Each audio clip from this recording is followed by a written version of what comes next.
Bonjour tout le monde. Alors, on est la Tsi et la Kin sont de retour pour vous faire des vidéos, pour vous inspirer et vous motiver aussi dans votre processus de mise en forme et d'optimisation de votre santé. Alors, pour ceux et celles qui ne nous connaissaient pas, moi, c'est Marielle, je suis psychologue. Moi, c'est Isabelle. J'ai un baccalauréat en sciences de l'activité physique. Ça, c'est mon dada. Et là, on va aborder un thème qui nous tient à cœur aujourd'hui, qui est un thème, en fait, une préoccupation qu'on va souvent voir chez nos clients. Est-ce qu'on devrait continuer à s'entraîner malgré une grande fatigue, malgré une sensation d'épuisement, malgré des courbatures intenses, malgré une blessure plus ou moins grave? Est-ce que je devrais continuer à m'entraîner malgré une douleur ou une fatigue? C'est ça qu'on va essayer de démystifier ensemble parce que ça peut être facile de tomber d'un côté ou de l'autre. On s'en parlait juste un petit peu avant de filmer cette vidéo-là. Donc, Isa, toi, qu'est-ce que tu dirais par rapport à ça? C'est sûr que c'est important d'établir si on parle d'un entraînement. Fait est-ce que je vais m'entraîner aujourd'hui? Si on parle sur un continuum d'une progression. Vous savez, quand on se remet à faire de l'activité physique ou, par exemple, au moment où on filme cette vidéo-ci, là, il y a beaucoup de gens qui pensent à la course. On veut se mettre à la course à pied, il commence à faire beau, puis je me souviens que l'an passé, j'aimais ça, je m'y remets. Donc, si on est dans un état de fatigue qui est ponctuel, fait qu'à matin, je me réveille puis je suis un peu fatiguée, versus ça fait des mois que je me sens fatiguée ou des semaines, c'est pas la même chose. Fait que, dans le fond, la réponse peut être très large. Mais si on prend, par exemple, à plus petite échelle, c'est d'être capable, puis à plus grande aussi, c'est d'être capable de faire de l'interoception. C'est vraiment ça que, comme tu dis, Marie-Ève, on parlait juste avant cette vidéo-ci. L'interoception, c'est d'être capable de s'arrêter 2 minutes puis d'évaluer, un peu comme si on veut évaluer la température de l'eau. J'utilise un thermomètre, je donne une couple d'instants, de minutes pour voir la lecture. Puis là, je peux regarder puis avoir une lecture juste. Là, dans l'état où on est, moi, je trouve qu'on est vraiment dans la productivité, avoir du succès, autant sur plein de... Mais là, si on focus à l'entraînement, on regarde un plan d'entraînement, on veut le réaliser à 100%. C'est écrit faire X nombre de répétitions de, ben on fait X nombre de répétitions de. C'est super important. C'est écrit que je dois courir tant de mètres, je cours tant de mètres. Bon. Là, si on est dans un état où est-ce que ce qui est écrit là pour la Madame X ou le Monsieur Y, ça se peut-tu qu'il n'est pas adapté pour soi? Là, est-ce que je tombe dans les excuses? Est-ce que je tombe dans le surentraînement? Est-ce que, avant de répondre à ces questions-là, est-ce qu'on a moyen périodiquement, quelques minutes avant un entraînement, de prendre la température ou de jauger notre état d'énergie? Ça, c'est pas facile. Puis moi, ce que j'aime voir, c'est quelqu'un qui est capable d'évaluer un petit peu comme les 4 critères qui sont essentiels pour moi, là, selon moi, mes expériences, mes lectures, les gens que je côtoie du domaine. Bon, l'alimentation. Dans les derniers jours, là, est-ce que l'alimentation était suffisante, de bonne qualité? Là, je ne parle pas de plan nutritionnel ou quoi. Juste, je suis capable d'évaluer, c'est peut-être là une des sources du problème ou de l'état que je suis. Je n'aime pas ça dire problème, mais qui est le reflet de l'état que je suis. Oui, un enjeu. Ma fatigue. Est-ce que ça fait une couple de soirs que je me couche un peu tard ou est-ce que moi, je mets dans la récupération aussi dans les stress. Stress physique. Est-ce que ça fait beaucoup d'entraînement que j'accumule? Stress psychologique. Est-ce que au travail, au niveau des relations de la famille, peu importe, est-ce que là, c'est un moment où peut-être que je récupère moins bien? Ensuite, au niveau des relations humaines, fait tout le partage, ben, je suis dans un état où est-ce que je suis bien entourée, je peux partager mes entraînements avec quelqu'un, c'est motivant. Ça vient jouer, là. Donc, de toutes ces facettes-là, est-ce qu'on a un outil qu'on est capable d'utiliser puis de faire, bon, bien, aujourd'hui, mon niveau d'énergie, il est X. Là, très simplement, là, vous connaissez votre état normal, là. Est-ce que vous êtes comme à 100 % de votre énergie puis vous êtes dans une bonne journée? Ou non, je ne suis pas à 100 % mais j'ai quand même de l'énergie. Fait que, tu sais, par exemple, j'ai de la patience. On le voit, là, quand on a moins d'énergie, là, en tout cas, moi, mon sac à patience, il est comme à moitié. On reçoit moins bien la critique. Il y a des éléments que je peux vraiment savoir où est-ce que je me situe. Ouais. J'ai besoin d'un café de plus. Là, déjà, on a comme des marqueurs, là, hein, que ça nous parle si on écoute ou si on observe. Ou bien je suis vraiment à plat. C'est peut-être pas une session d'entraînement de 45 minutes intense que ça me prend. C'est peut-être une session de yoga. Ouais. Bon, là, c'est sûr que ça fit mal dans un plan d'entraînement, là. Parce que les plans d'entraînement, où quand j'arrive et que je veux faire un tel type d'entraînement, il est écrit au tableau où c'est ça que c'est, là. Bien, moi, là, ce que je trouve honorable, c'est quelqu'un qui est capable de s'arrêter une minute puis de prendre la décision qu'il ne fera pas 15 push-ups, il va en faire 10. T'sais, on le dit souvent, qualité versus quantité, mais d'être capable de respecter ses limites pour éviter les conséquences d'un surentraînement. Puis tu l'as dit, Marie-Ève, c'est un continuum. C'est sûr qu'on entend des fois où on lit sur les réseaux sociaux, peu importe, dans nos amis, des gens qui veulent nous motiver, qui veulent notre bien. Ah non, laisse faire les excuses, vas-y pareil, tu vas voir, après, ça va faire du bien. No pain, no gain. On les a tous entendus. Bien, ça, c'est un bout du spectrum.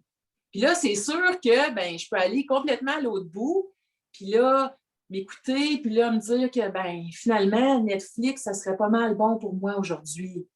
Mais là, vous voyez, là, vous êtes conscient qu'il y a deux extrêmes. Là. Si on écoute un peu notre voix intérieure, là, je sais que quand je prends une moins bonne décision, je l'entends là, faire comme moi. Fait que peut-être une marche en nature, respirer, ça va avoir bien plus de bienfaits qu'une soirée sur le divan. Ouais. Fait que l'interoception, c'est vraiment d'être capable de prendre une mesure, puis en essayant, ils vont vous arriver ces pensées-là, là. Mais juste de les laisser passer. On est dans la performance, puis on est habitué de pousser, surtout quand on a des objectifs à atteindre. Mm-hmm. Sauf que, ben, ça donne que ton corps, il ne va pas nécessairement avec l'objectif qu'on s'est fixé, puis des fois, il faut le réviser. Exact. Donc, parce que là, je le répète, il y a la session, mais il y a les 4 dans la semaine, puis il y a les 3 semaines qui se vont suivre, puis il y a le mois, puis... Vas-y, Marie. Bien, ce que tu dis, c'est dans le fond, c'est que ça m'amène à être en conscience de nous, être conscient de notre corps, de nos émotions, de nos pensées. Puis, je pense que c'est là-dessus qu'on voit que en ce moment, probablement qu'on est moins conscient et consciente de ce qui se passe. Hein? Donc, d'être capable de revenir à c'est quoi les signaux que mon corps m'envoie, c'est quoi les signaux que je reçois, puis de ne pas les banaliser puis de les mettre de côté. Donc, comme tu disais, quand on est plus fatigué, on en a des signaux. Mais si on est continuellement dans notre tête puis dans le il faut que, je dois, et prochain check sur ma checklist, bien, ces signaux-là, on va les taire. On va les taire, puis on va les mettre de côté, puis on va se dire, ah ben, je suis encore capable, puis juste un autre petit 15 minutes, puis juste trois autres burpees, puis là, c'est là que la blessure est proche ou que l'épuisement est proche. Fait que je pense que c'est là d'être capable d'être en conscience de ce qui se passe et de ne pas juste être dans notre tête continuellement. Exact. Puis moi, j'aime ça ramener l'effet du jeu. Quand on allait jouer à vélo, jouer au parc, il n'y a pas personne qui disait « OK, on fait 100 répétitions de se balancer. » Ou là, je vais monter vite en haut de la glissade, puis je vais glisser 5 répétitions. Ensuite, j'attends 1 minute et je répète. Fait que l'élément de jeu. Fait que on peut aborder notre entraînement, notre plan d'entraînement comme un jeu. Donc, là, il y a une structure, parce que oui, il y a des objectifs, puis je fais de la programmation d'entraînement aussi, puis c'est important. Par contre, ça se peut que j'en fasse pas 6 séries, mais que j'en fasse 5 séries. Puis moi, j'aimerais ça que le check soit là quand même, mais on peut annoter, là. On peut prendre une note. Bien, cette journée-là, puis ça nous parle. Puis vous allez voir quand même la progression. Je prends un exemple d'un entraînement de course. Puis je veux faire certaines distances pour me rendre à un objectif parce que vous voulez courir une distance X. Bien, si vous programmez ça sur une période de 6 semaines, de 12 semaines, prenez des notes. Puis il va en avoir une progression, même s'il y a une fois là-dedans que vous êtes allé prendre une marche parce que cette journée-là, bien, vous en aviez moins d'énergie, mais vous êtes sorti quand même. J'ai eu un entraîneur, un coach, un collègue qui disait, je vais dans le fond le citer, « It's time on your feet ». Donc, c'est on your feet, c'est le temps passé sur les pieds. Fait que même si vous n'avez pas parcouru le kilomètre X ou à cette telle vitesse Y-là, vous avez quand même parcouru ou été 20 minutes sur vos pieds. Donc, ça a une valeur quand même. Ouais, puis, ça aura eu moins d'impact négatif des fois sur votre état. C'est vrai. C'est vrai. Fait que de dédramatiser aussi, là, j'ai manqué une journée d'entraînement, aujourd'hui, je me suis moins bien entraînée, ça va avoir des impacts. Oui, puis non. Il faut dédramatiser, puis peut-être que justement, le fait de t'avoir plus écouté cette journée-là va faire que tu vas optimiser tes performances le lendemain, alors que si tu t'étais donné comme tu étais censé ou que tu devais faire, bien, peut-être que ta performance aurait chuté parce qu'il y aurait eu trop de fatigue d'accumuler. Fait que c'est important aussi d'être à l'écoute puis de voir que justement, c'est sur un long processus. Donc, d'arrêter de juste regarder comme ça, puis des fois d'ouvrir un peu, de dire comme, OK, ce que je veux, c'est me rendre là, mais je comprends que ça va faire ça, là. Ça ne sera pas toujours en pente ascendante, hein? Le parcours, même les gens qui s'entraînent pour des hautes performances le savent que ce n'est pas toujours comme ça, que c'est souvent comme ça, puis que c'est nécessaire de prendre conscience et d'accepter ça. Oui, puis on est aussi dans la prévention des blessures. Puis, tu sais, je le répète, Marie, on ne veut pas non plus tendre vers à complètement l'autre bout du spectre où est-ce que réellement on tombe dans la démotivation puis l'inaction. Ouais. Parce que l'inaction va entraîner une démotivation. L'action va influencer puis va être avoir un effet catalyseur. Catalyseur, oui, ça va être comme Oui, c'est un beau mot. Vous pouvez l'utiliser, pas de problème. Donc, sur votre motivation, ça va mettre de l'huile sur le feu, là, mais dans un bon sens. Ouais.